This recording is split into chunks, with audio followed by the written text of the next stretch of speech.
আসসালামু আলাইকুম দর্শক, যারা আমরা গাছ কাটা মেশিন ব্যবহার করি, তো এটার কোনো প্রশিক্ষণ নাই, অনেকেই জানি না কিভাবে ব্যবহার করব। তো এই মেশিনটা আমরা 4 দিন আগে এই কাকার কাছে বিক্রি করছি।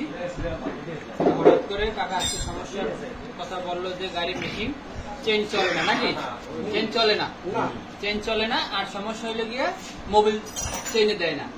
তো এইটার ভিতরে টিগার আছে মেশিনের, এটার ভিতরে ক্লাস বাটি এটাকে বলে, এটা আমরা দেখাই। এই হলো গিয়া এটা এরকম ফিটিং অবস্থা থাকলে এটা এরকম থাকে, তো এটা এইভাবে আটকানো থাকবে, এটা এরকম ঘুরবে।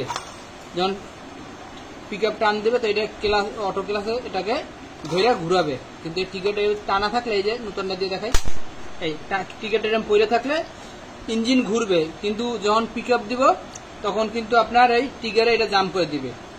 এটা অনেকে খেয়াল করতে পারি না, টিগারে তখন কিন্তু ইঞ্জিন লোড নিতে পারবে না, ইঞ্জিনের উপরে লোড পিক আপ দিবে কিন্তু অনেক লোড পড়বে। ওই ক্ষেত্রে এই সমস্যা অনেকে খেয়াল করবে না। এই টিকেটে যদি টানা থাকে, এই যে টিকেট আমি বাইর করে দিলাম, এটা কিন্তু আবার ছেড়ে দিচ্ছে। তো এই নতুন মেশিনটার এই সমস্যাই হয়েছে, এটা বুঝতে পারে না। এই যে এই সমস্যার কারণে মুখ চাইনে মোবিল দিতে পারে নাই।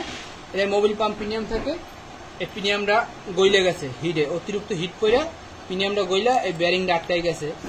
এই ব্যারিংটা এই যে থাকে, প্রিমিয়ামটা এই যে থাকে। তো এইগুলো অনেকে আমরা খেয়াল করবো যে এই ছোটখাটো সমস্যাগুলো অনেকেরই হয়, অল্প ভুলের কারণে। এটার ভিতরে ওইরকম আহমারি কিছু নাই, এটা 2 স্ট্রোক ইঞ্জিন, এর ভিতরে একটা প্লাগ আছে আর রিং পিস্টন, ছোট কার্বোরেটর। কিন্তু মেশিন হিসাবে অনেক দারুণ ক্ষমতা। একটা মেশিন কয়জন লেবারে কাজ করে কাকা? সারাদিন যা করে একটা মেশিন করে ফেলে। হ্যাঁ, তো কত এই মালটা যদি চাইনিজ না হয়, যদি ইন্ডিয়ান হইতো, এই মালটার অনেক দাম হইতো। তো চায়না অল্প দামের ভিতরে খুব ভালো ভালো জিনিস, যেটা আমাদের বাংলাদেশের লোক অনেক উপকার হয় এইসব জিনিসের কারণে। তো আমরা নতুন নতুন সমস্যা পাইলে আপনাদের অবশ্যই দেখাবো। এটা একটা সমস্যা যে যারা এই মেশিনটা চালান তারা বুঝে চালাইলে কোনো সমস্যা নাই। ঠিক আছে, আসসালামু আলাইকুম।